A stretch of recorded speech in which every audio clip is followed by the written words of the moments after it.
acca arbitre bi sifflé na diggante Thiatou Mbomboy ak ki nga xamante ne mooy Souleye Gaynde arbitre bi sifflé gul jox na avertissement Souleye Gaynde lamb waxul dëgg Thiatou Mbomboy moo ñu féetee droite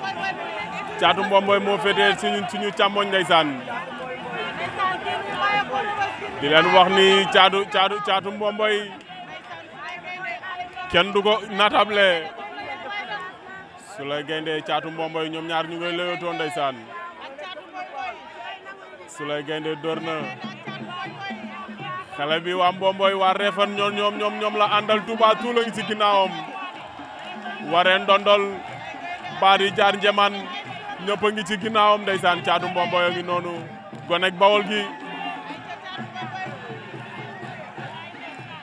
door na doorante na ñoom ñaar ndeysaan Thiatou Mbomboy Souleye Gaynde Thiatou Mbomboy ñu ngi xeex mbaa kaaw du am Thiatou Mbomboy door na ko mu rëpp na jugaat Thiatou Mbomboy dox na ci kawam jël na ko Thiatou Mbomboy jël na ko attention dana ko daan wër na ko ndombo penalty la Thiatou Mbomboy daan na ko Thiatou Mbomboy daan na ko xaley Mbomboy yaa ngi noonu ndeysaan xaley Mbomboy yaa ngi noonu waaw double moteur rek noonu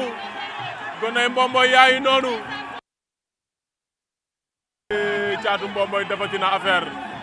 Thiatou Mbomboy def na affaire nee na gaay def leen ndànk noko sa ngi noonu may gis